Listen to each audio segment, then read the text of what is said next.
Pete Seedy worked in the George W. Bush White House and is vice president of the Bose Public Affairs Group. And Sarah Longwell is publisher of the Bulwark and host of the Focus Group podcast. Let's talk about these two picks, what they mean. Pete, let me start with you. Tom Homan as the border czar, as Steve Contorno was saying a few moments ago, it doesn't sound like it's going to need any kind of Senate confirmation there, so he can just sort of move right in. What do you think?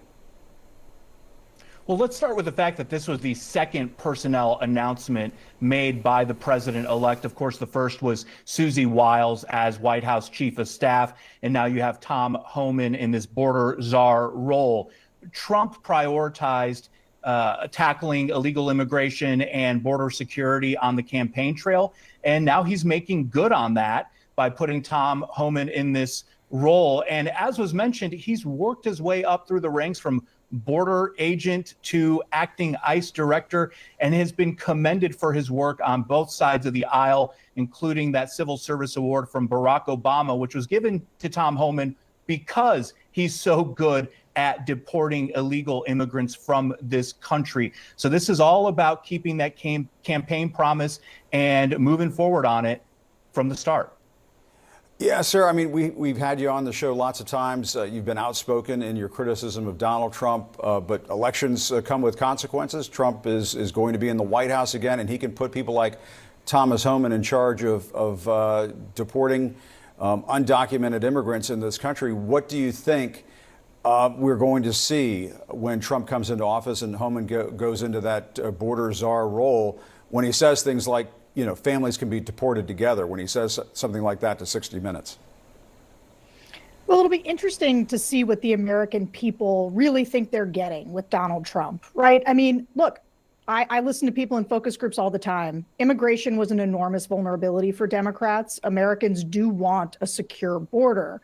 I do think there's a question on top of that about whether or not Americans can stomach the idea of American military going and rounding people up and deporting them en masse. I think the images of them sort of deporting children, many of whom are American citizens, that can get dicey really fast and can create the kind of sort of chaos and buyer's remorse that Donald Trump experienced in his first term, when people actually saw him implement many of his policies. And so, but look, the American people voted for it, and they're going to see whether or not they like it when they get it. I will say, on the Elise Stefanik is an interesting choice, especially considering how Donald Trump has sort of gone after Liz Cheney and others who he says are sort of neocons or war hawks.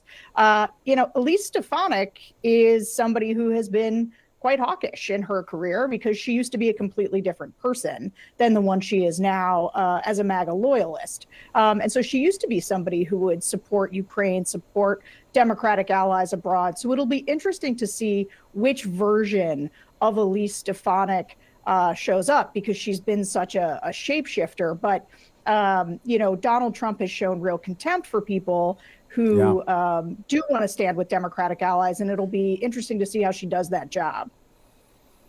Yeah, and Pete, Trump said over the weekend that the new Senate Majority Leader must agree to recess appointments. All three senators running for leader quickly signaled support for that.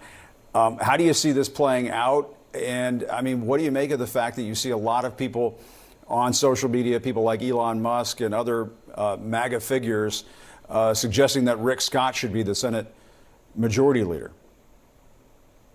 Well, U.S. senators don't like being told what to do. Neither do voters, frankly, for that matter. And we'll see how this all shakes out in the coming days. But senators are going to have to decide, is it fealty to the executive, which is a co-equal branch of government, or is it fealty to their role for advice and consent as United States senators? But I do want to say on Elise Stefanik, she is a former colleague and a friend. I think she's an exceptional choice for this role. She would be credible and competent in any number of positions of the administration, but I think she's particularly well suited for UN ambassador. Recall her fight against anti-Semitism on college campuses. That went viral. I think she is going to be a forceful voice for America's interests there in New York, with both allies and adversaries. But Sarah, on the recess appointment issue, I mean, this is a way for Donald Trump. We saw this in the first Trump administration to sort of skirt Senate confirmation to get the kind of people he wants in the administration to be in those very important positions. Yeah, you know, because I was a Republican for most of my career, I remember when Donald Trump got elected in 2016. One of the things I told people was, hey, look, there's only so much damage he can do. Republicans are responsible people. There are 3 co-equal branches of government that he can be reined in. That's not true anymore. And this idea of whether or not senators take their role of advise and consent seriously, I think we're seeing them roll over immediately and abdicate whatever power they have in order to be subservient to Donald Trump. We're already seeing this in the people who are trying to run for Republican leadership in the Senate. They're basically rubber stamping whatever Donald Trump wants to do, even if it means giving up their own power. And I think that's indicative of what we're about to see sort of across the board from Republicans is just a decision to let Donald Trump do whatever he wants. And I think that's the part that scares me the most. There's going to be an element of people trying to tell you, hey, these are responsible people. But we're watching quickly and have seen now for a while them demonstrate the fact that they are not responsible people and that they will do exactly what Donald Trump wants them to do. All right, Sarah Longwell, Pete C., thanks a lot. Really appreciate it.